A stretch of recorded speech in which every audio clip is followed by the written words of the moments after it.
Greetings to you, dear customer, dear subscribers, this is Ison Company.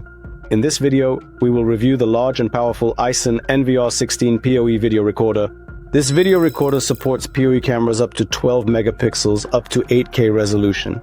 It has 16 POE ports, it is 32 channel, and it is the most powerful among those that generally have a built-in POE switch on board.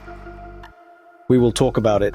First, tell you about Ison's recorders: Ison NVR04POE model, Ison NVR08POE, and Ison NVR16POE Lite. These are respectively the recorders for 4 channels, 8 channels, and 16 channels. They also have built-in POE ports. This is the 32-channel model. That is, there are 16 built-in POE ports here, and an additional 16 can be connected. In total, there will be 32. There is the Ison NVR64PN recorder, Ison NVR64PN. This is a recorder to which up to 64 cameras can be connected. The POE connection will always be external, that is, through POE switches. The company Ison also has Ison NVR09P and Ison NVR16P recorders. These are recorders without a built-in POE switch, meaning it is purchased separately. Let's take a look at how it looks from the back.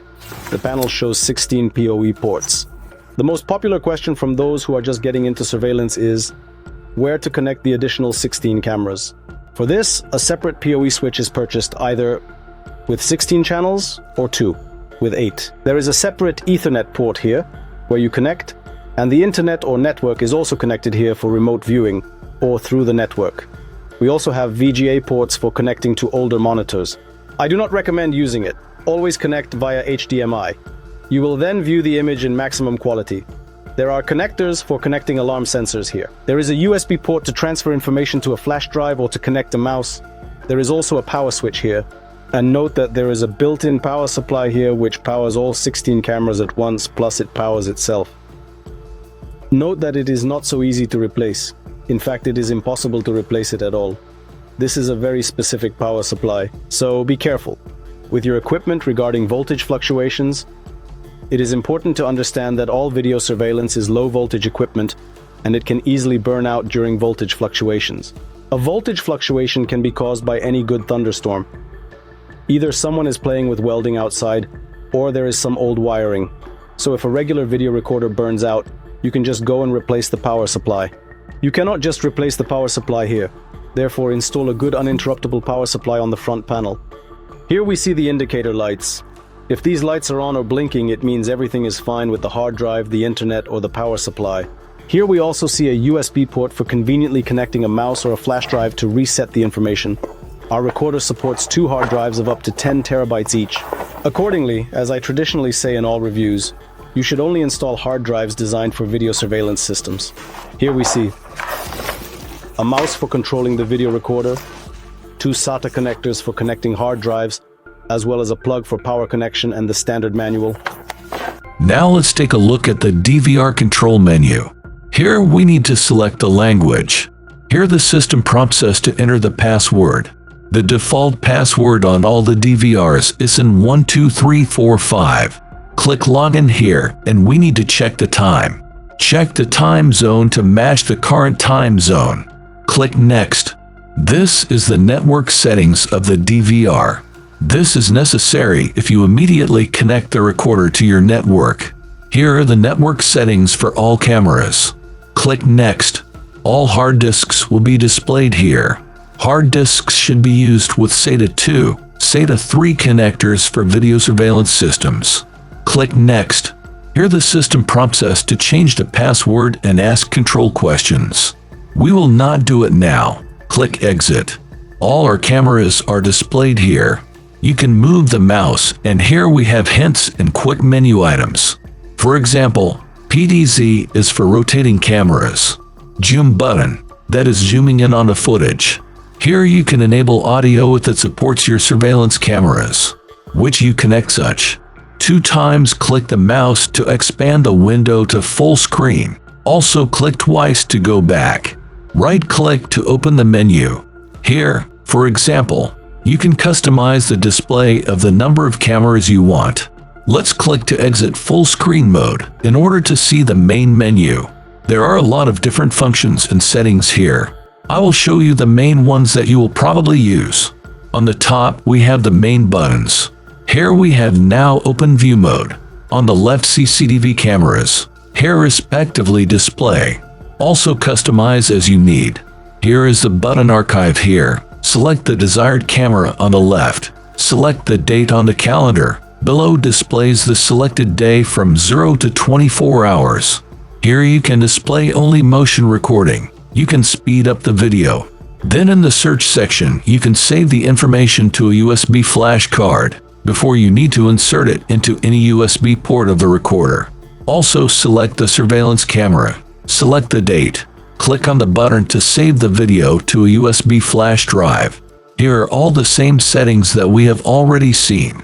There are also additional settings, such as user settings. Here you can create several users so that then you can keep track of who went into the menu recorder and what did with the system. Here is a system of alerts about different events. Also, all standard can be configured. Here, network settings. On the P2P tab, you can configure the option to view the image from a smartphone. There is also an email tab here. In this item, you can configure email notifications that triggered the motion sensor.